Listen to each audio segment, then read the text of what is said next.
আরেকটা মজার খবর, চারজন বাদশার ভিতরে একজন নমরুদ, যাকে আল্লাহ পুরা দুনিয়ার রাজত্ব দিছিলেন, তার ভিতরে একজন হলো নমরুদ।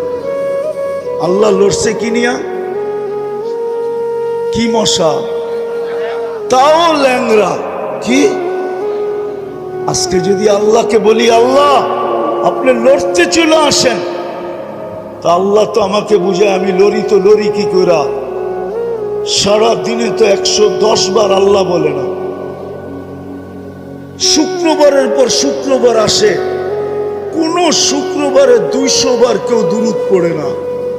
অথচ আমি তো হুকুম দিছিলাম বন্ধুকে যে উম্মতকে বলে দেন শুক্রবারে যেন আপনার উপরে বেশি বেশি দুরূদ পড়ে।